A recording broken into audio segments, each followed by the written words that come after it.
começou a trabalhar, como estava a explicar, um pouco antes do 25 de Abril, nesse ano, no início do ano. Por coincidência, iniciei o meu trabalho em fábrica. Pronto, tinha tido outros trabalhos mais ligeiros, mas em fábrica, na Manel Pereira Roldão, em fevereiro de 74. Entrei para a secção de embalagem e de exportação que a Manel Pereira já tinha na altura, e logo a 15 de março de 74 é quando os dirigentes do Sindicato de Vidreiro da altura, face às dificuldades negociais, assumem de uma forma meio encapotada, porque naquela altura prévios de greve não existiam, portanto eram assim decididos, e tal como um camarada meu dizia, foi um dia ao final do trabalho, às 18 horas, reúnem-se no Sport Império os trabalhadores e decidem, isto só lá vai com alguma paragem. E, portanto, e às 8 horas do dia 15 de março, efetivamente as fábricas, na altura, na Marinha, de cristalaria eram muitas, e param efetivamente todas logo nos primeiros turnos, sejam das 5 da manhã, sejam os trabalhadores que iam às 8 da manhã. Portanto, eu vi-me confrontada com uma situação que não conhecia, não é? Certo, tinha acabado de entrar, não é? Que não conhecia, mas pronto, a Manel Pereira também parou toda, portanto, nós naquela secção não, na empresa até tínhamos entrado nesse início de ano de 74 cerca de 20 jovens na altura, andávamos todas ali entre os 17 e os 20 e poucos anos, todas muito inexperientes neste tipo de acontecimento, mas pronto, assumimos também o fazer a greve, que para a altura era uma proposta negocial muito arrojada, porque para a altura a proposta era 100 escudos por trabalhador, quando nem os oficiais, que eram os que ganhavam mais no vidro, tinham esse valor, nem pouco mais ou menos. Quando diz 100 escudos, era o quê? 100 escudos de remuneração? 100 escudos por dia a mais do que estavam. Okay. Portanto, a reivindicação era essa. Que parecia quase impossível aos olhos de qualquer comum. Mas a verdade, depois os acontecimentos precipitaram-se e vieram. Pronto, isto também. Luta, não é? Portanto, isto ficou a Marinha repleta de polícia, portanto, isto parecia o faroeste, a gente tinha medo de sair à rua, era só a polícia a cavalo por todo lado, montaram acampamentos, era uma coisa muito assustadora mesmo. E isto coincide com o 16 de março do levantamento das Caldas. E então eles também fizeram um levantamento daqui da Marinha, alguns, né? Portanto não ficou completamente livre de polícia, mas o grosso foi para as Caldas, onde quer que fosse. E na tarde do dia 16, os dirigentes sindicais conseguiram chegar a acordo com a Associação Patronal com 60 escudos de aumento por trabalhador, àquela data, que foi uma coisa mesmo fora do comum para a época, e realmente só o historial que os marinhenses já tinham e a forma como realmente fizeram aquela greve quase a 100%, ou totalmente a 100%, na Manel Pereira foi de 100%, eu penso que nas outras empresas também o terá sido. E realmente eu costumo dizer que foi o meu batismo de início de trabalho, porque nem tinha um mês de fábrica. Fez greve logo também, não é? Fiz greve com todo aquele aparato policial aí pelas ruas da Marinha. Isso não podia trazer problemas? Ou seja, o facto, pelo menos de quem liderou essa greve, face ao regime anterior? Não só quem liderou, porque depois... É orgânico, não é? É orgânico, pronto. Não foi isso, porque depois, logo passado um mês, praticamente, dá-se o 25 de Abril, e as coisas aceleram-se todos, mesmo dentro das empresas. Portanto, deixa de haver também o medo formal do patrão, que no fundo existia, até porque nós tínhamos um dos patrões, que era o Presidente da Câmara, que era o diretor da PIDA, que eu nem sei se na Marinha era de certeza, mas eu creio que era de Leiria. E isto implicou depois vir-se a saber, até porque o diretor de Recursos Humanos na Manel Pereira era depois que fazia as ligações diretas, ou era um informador da PID, pronto, digamos assim. Depois veio-se a ver as listas de trabalhadores que estavam elencados em diversas empresas, mas pronto, ali tínhamos, era os do Manel Pereira, portanto depois viemos a ter conhecimento da lista, que eram mais de 30 homens e mulheres na altura que estavam nessa lista.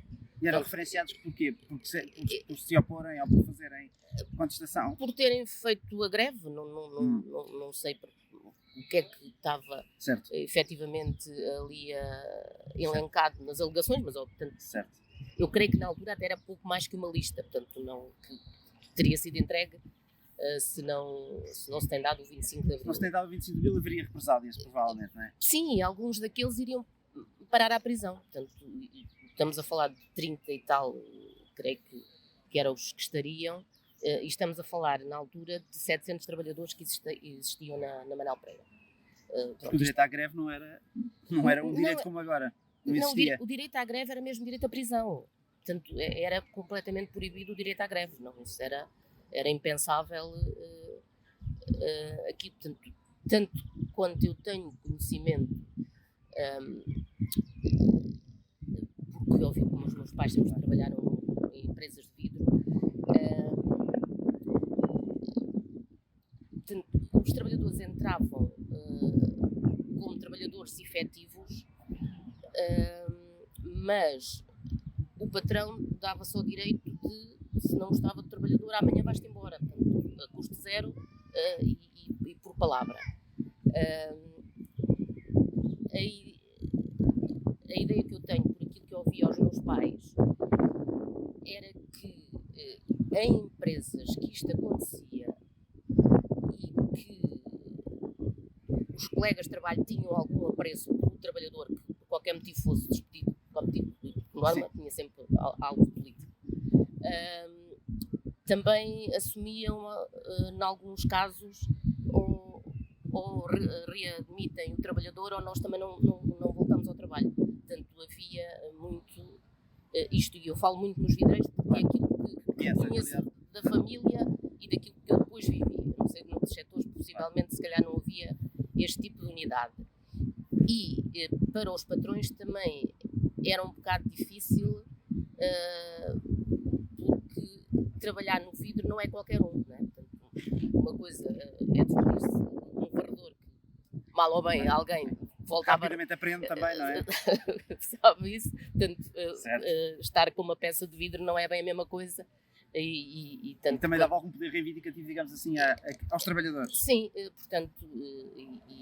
não são fáceis de substituir. E embora fossem colocados na lista negra, mas eram necessários para o trabalho e isso às vezes surtia algum efeito realmente de unidade, porque isso era uma coisa que se sentia. Portanto, a gente dizer que unidade a 100% é estar a adorar a pílula, mas havia muita unidade nos trabalhadores naquela altura, portanto, seja por um regime opressor do país, e por sua vez também havia muita opressão dentro das empresas.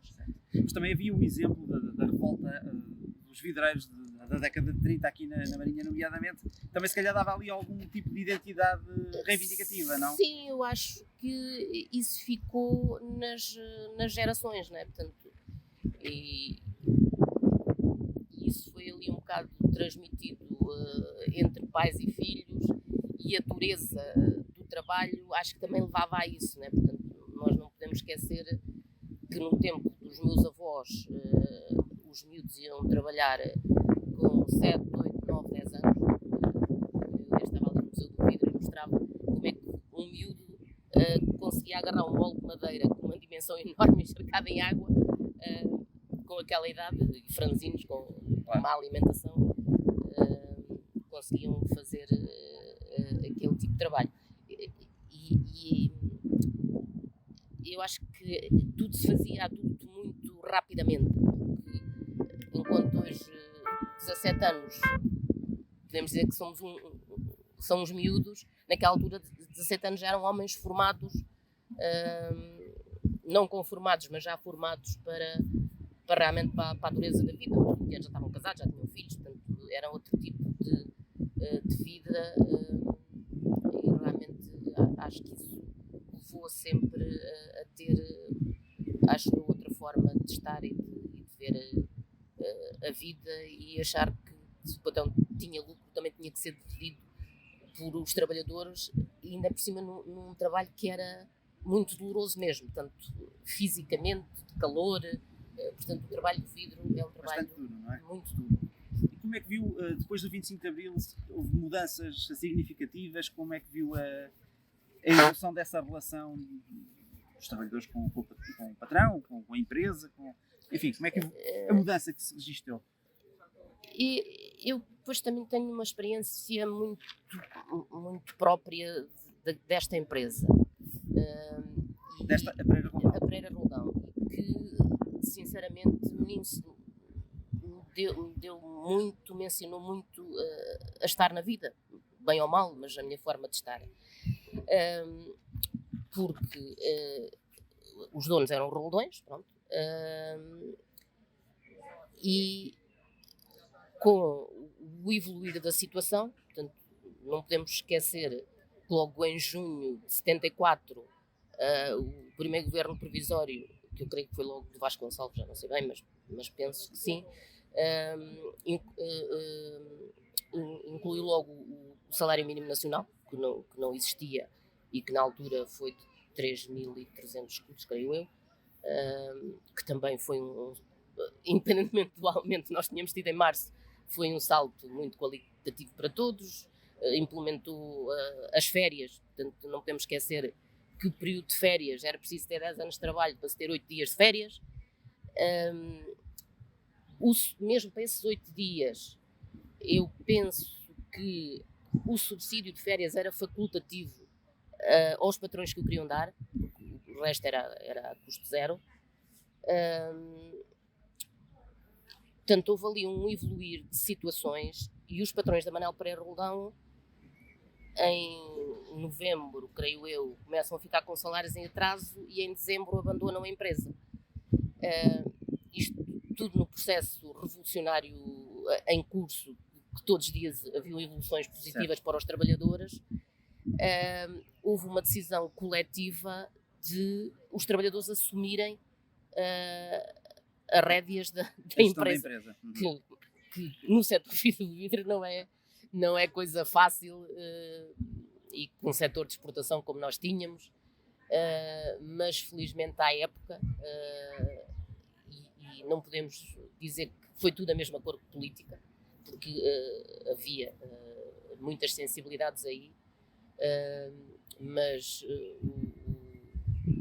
o diretor da zona de exportação assumiu esse papel de frente, parte comercial, os trabalhadores, e durante 5 anos realmente levámos a fábrica a bom porto.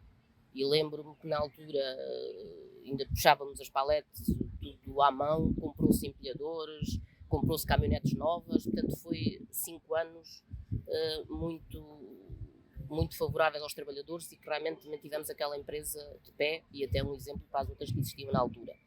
Depois, quando entrou o Mário Soares, entendeu que pronto, terminou com a reforma agrária, tudo o que era trabalhadores era para terminar, e aí entremos outra vez numa fase má da Manel Pereira Roldão. Depois entrou um sujeito ali de Leiria, que era um tal Freitas, já não lembro o primeiro nome, de Leiria, de São Pedro de Moela, que a gente quase nem o via na empresa, de gestão nem percebia, nem queria perceber, só lá ia buscar o ordenado e mais do filho e da mulher e não sei o quê, e portanto aquilo entrou em declínio total logo em 85, 86, e depois foi quando entrou então o Carlos Antero com outro sócio, e assim no início tinha vocação para a empresa, e foi um bom gestor até se estragar e começar a meter-se em áreas que não devia, e depois foi o fim que se deu à Manel Pereira. Mas pronto, isto só para dizer que realmente eu tenho uma experiência muito positiva, porque o termos trabalhado 5 anos para nós deu-nos muita solidariedade entre todos, porque hoje, aos dias de hoje até é difícil de perceber a forma, mas as empresas naquela altura tinham todo um envolvente, não era só quem fabricava o vidro, portanto, tinha tudo, desde o fabrico do vidro ao corte e roça, à lapidação, à pintura, à embalagem e à expedição. Uma grande parte dos próprios moldes para o vidro eram ali feitos, por isso a dimensão de quando eu entrei de serem de 700, depois no tempo da autogestão creio que já seriam 600 e depois na parte mais final éramos 300, porque já começaram a deslocar algumas partes dos acabamentos para empresas exteriores. Mas, portanto, uma coisa que por norma não é fácil, criar unidade entre muitos trabalhadores, e às vezes numa secção de 10 é difícil. Claro. Portanto, foi um período muito bom e que me deu, no meu entender, para mim, pelo menos, muitas ferramentas até aos dias de hoje, porque criou aqui laços muito solidários e fraternos de cada um com o seu trabalho, mas que tínhamos todos que trabalhar para aquilo e que o fruto tinha que ser positivo no fim. Se bem percebe, foi uma experiência que lhe demonstrou que era possível esse tipo de gestão, digamos assim. Sim, desde que haja agora porque independentemente de sermos todos trabalhadores, não mandamos todos, né? Criou-se um núcleo que era eleito para quem tinha que organizar as secções e as coisas. Mas desde que esse núcleo seja coeso e que seja transparente para todos os trabalhadores a forma de gestão, acho que é perfeitamente possível ela existir e ali tivemos 5 anos de bom exemplo nesta empresa. Também dizer que o trabalho era muito compartimentado, o de homens e o de mulheres. Portanto, antes do 25 de Abril? Antes do 25 de Abril e mesmo depois, até ao final dos anos 80. Portanto, o que nós considerávamos sempre a zona quente era só homens, o que nós já chamávamos zona fria, que era a parte dos acabamentos, porque as peças não saem acabadas, saem com uma parte do vidro onde a cana é pegada e depois tem que ser cortada e rosado. Era tudo mulheres, naquela altura algumas 50, depois com aquelas curiosidades de que 50 mulheres nos acabamentos, mas o chefe era homem. Portanto, às vezes aos olhos de luz é difícil a gente perceber como é que as coisas funcionavam, mas era assim, pronto. E como estas hierarquias estavam tão... ninguém até já estranhava, portanto, já sabia que se entrava para a embalagem era para uma secção de mulheres, se entrava para a zona quente era uma secção de homens. Depois, aqui foi mesmo, na Manuel Pereira, foi mesmo pelas dificuldades, depois quando foi essa parte do tal Freitas esteve ali a Gerina, esteve ali na empresa, e que aí tivemos outra vez 6 meses de salários em atraso. Os homens tinham constituído família e tinham que sustentar a mulher e os filhos. Houve muitos que não é que não gostassem do trabalho que faziam, mas tiveram que procurar outro e aqui, felizmente na altura estava em expansão a parte dos moldes, né, para os plásticos, e houve muitos homens que por essa dificuldade de não conseguirem sustentar-se, passaram para os moldes. E acabava por não ter o que no vidro se chama as obragens. Pronto, isto hoje nas garrafeiras não é assim, né? Mas naquela altura era considerada a obragem, que era desde o oficial, ao primeiro ajudante, ao segundo, ao terceiro e ao que leva acima. Com as dificuldades de mão de obra, já começaram a empregar mulheres na zona quente. Não tanto para oficiais, mas as zonas mais indiferenciadas, do total levar acima, ou dessa parte.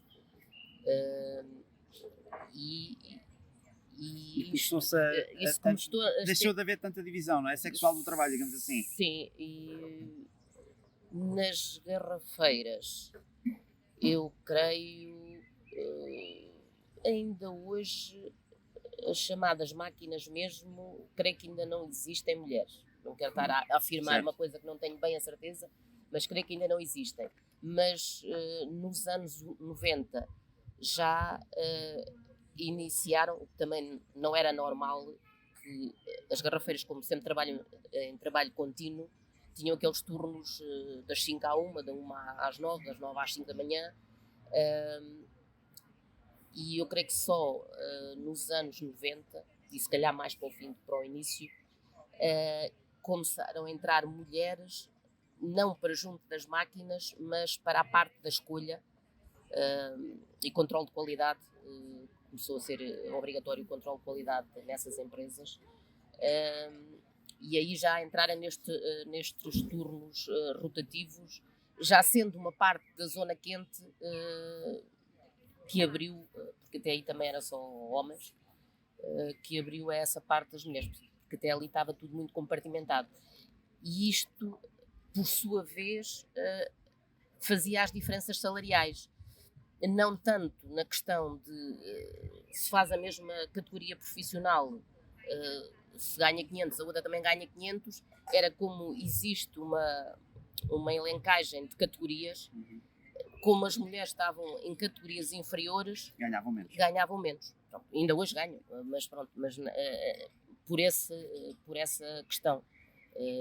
Mas na Manel Pereira, em todas as empresas de cristalaria, era muito substancial a diferença entre uma trabalhadora de embalagem a um oficial de vidreiro. Se calhar, em alguns casos, cerca de metade.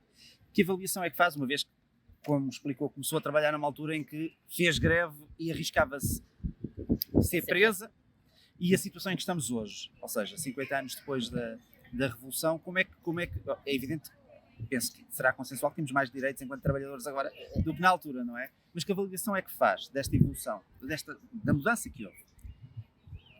É assim, em termos de direitos, houve avanços completamente substanciais, e então na maternidade, paternidade, não tem comparação mesmo o que se tem hoje ao que se tinha, pronto, e o direito, não havia qualquer subsídio de alimentação, subsídio de férias, subsídio de Natal, portanto, tudo isso foi evolutivo e reivindicativo, portanto, também que fique bem claro. Também decorreu da luta de quem trabalhava, não é? Fosse com que governo fosse que esteve durante estes 50 anos, foi sempre a luta nas empresas que foi conseguindo, junto da entidade patronal, os direitos, e só passado anos é que elas vão para a lei.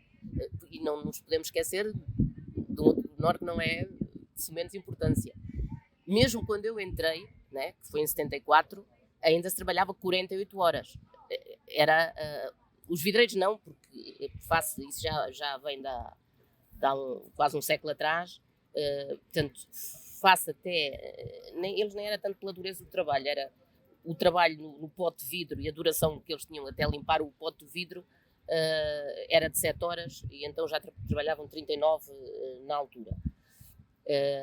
Mas o horário de lei, generalizado, e as mulheres eram de 48 horas. Portanto, a minha mãe trabalhava de segunda à sexta até às 6 da tarde e ainda tinha que ir fazer amanhã de sábado.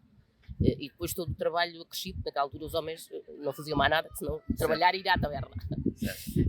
Pois depois tinha trabalho doméstico. Pois, as mulheres tinham uma coisa que eram super as mulheres mesmo.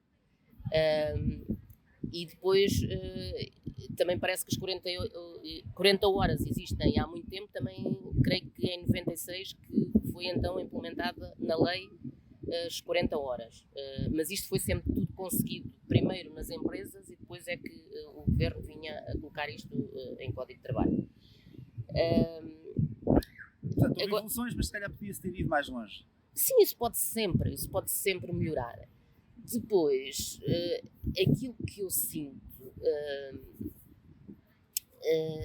não sei se hei de chamar no voltar atrás, até nem é voltar atrás, porque isto no fundo foi uma inovação do capitalismo, que sempre também se vai recriando nas coisas, que é uma coisa que para mim é um flagelo, pelo menos aqui no Conselho, não sei se é nacional, mas também deverá ser, que é as empresas meterem prestadoras de serviço até enquanto finais dos anos 70, inícios dos anos 80, era o contrato trado a prazo e depois ficava ou não ficava, e que também tinha sempre o futuro ali pendurado, mas depois, para não ficarem com qualquer responsabilidade com o trabalhador, porque creio que até nem fica mais barato à empresa que contrata ou subaluga outra,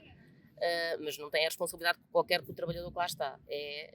E nas garrafeiras isto é mesmo... Portanto, a precariedade, basicamente, não é? Sim, mas total. Mas total. Portanto, que é uma coisa que o trabalhador está ali e não sabe por quanto tempo. Está contratado para um trabalho e mais nada. Para um trabalho e mais nada. Os direitos não são iguais, porque se ele diz, então, mas eu recebo menos 50 euros que tu, não sei o quê, então, tu és contratado a não sei de tanto. Nem vale a pena estar-te aqui a queixar, porque e até mesmo nos direitos, porque também diga-se aqui com a conta verdade que também força da luta dos trabalhadores vidreiros, já em 2002 a parte que é das máquinas automáticas conseguiram as 35 horas. Elas ainda não existem hoje e as 35 horas foram conseguidas em contrato coletivo de trabalho em 2002. Mas como tinham aqueles horários para fazer as 24 horas diárias, não dava para fazer outras, foi criado os 28 dias de compensação, que depois no âmbito anual faz a diferença das 35 horas. Isto só para dizer que depois os que estão contratados por empresas de trabalho temporário não estão sob por este regime. Certo. Quer dizer, há tudo aqui uma diferenciação que aos dias de hoje devia ser abolida. Isso perdão-me a interrupção e a comparação, pois dir-me se faz algum sentido do seu ponto de vista. É um pouco a situação que é algo parecido com o que acontece com novos trabalhadores que surgem hoje, os Ubers e todas essas situações de pessoas que estão a prestar uma tarefa só, são pagas por uma tarefa para um patrão que é uma aplicação, né? Na verdade, é que tem uma situação também bastante precária. Preocupa essa tendência de haver cada vez relações de trabalho mais, como é que se pode dizer, completamente inexistentes praticamente, ou seja, muito voláteis. Sim, eu acho que... E é uma tendência que se está a afirmar, não é? Se está a afirmar, portanto, e eu acho que isso... E eu acho que aí devia ser mesmo o governo a tomar medidas para evitar. A gente sabe que depois há sempre formas de contornar algumas coisas, mas há coisas que não têm cabimento, e esta da precariedade desta forma não devia de existir, porque há coisas que nós vamos ver e que o trabalhador por essa empresa contratada, mas está há 5, 6 anos, 7, 8, 10 nessa situação. Quer dizer, se a empresa mãe precisa do trabalhador e se o tem lá mesmo pela empresa contratada é porque é um bom trabalhador, tem que ser contratada por aquela empresa, não pode ser subcontratada. Esses trabalhadores arriscam estar em situações como se estava antes do 25 de Abril, não é? Em que não há férias, não há grandes direitos, estão em situações similares. Não bem, porque as férias depois também são do Código de Trabalho, e aí eles têm que a dar, não têm os direitos de contratação que a empresa mãe tem, que por norma são sempre superiores ao Código de Trabalho, não é? Certo. Essas não têm. Agora, os mínimos têm. Pode acontecer o quê? Pode acontecer um subsídio de alimentação numa empresa-mãe de 7 euros, o outro porque vem da outra empresa e as regras da outra empresa é 5 e é 5. Sim. Estava-me a referir a estes trabalhadores completamente precários que trabalham para as plataformas e tudo isso e que têm... são pagos à tarefa, não é? Portanto, se entregam uma refeição, recebem porque entregaram uma refeição, senão não têm trabalho. E eles é que têm que se formos para esses setores, então... Aí estamos numa situação completamente sem qualquer regra, não é? Sem qualquer regra.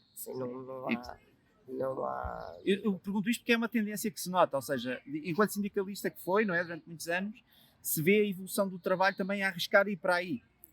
Sim, e há coisas que não podem ser permitidas mesmo. No meu entender... devia de haver no Ministério do Trabalho mais no terreno e perceber todas essas formas de contornar até o Código de Trabalho em si, pronto, e que devia de haver regras que comprometessem essas entidades a não se sentirem à vontade para ser dessa maneira. Porque depois é claro que se há uma entidade que consegue ter um trabalhador a custo de minuto e sem regalias, é por aí que vai o caminho, deixando os outros. Depois há muito aquela tendência de dizer os portugueses não contratam portugueses porque os portugueses não querem trabalhar. Certo. Não é isso, é que a gente também tem aquele mínimo de dignidade no trabalho. Ou seja, para rematar, houve de facto uma grande evolução, mas há sempre um trabalho por fazer e temos de estar vigilantes no que toca à questão dos direitos, não é? Ter que estar muito vigilantes e não deixar voltar atrás. Portanto, é fundamental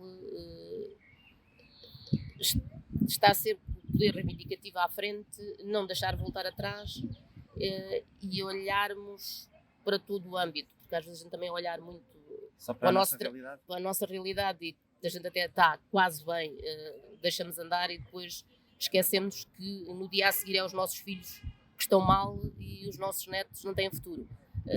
Eu acho que temos que pensar global neste sentido. Sim.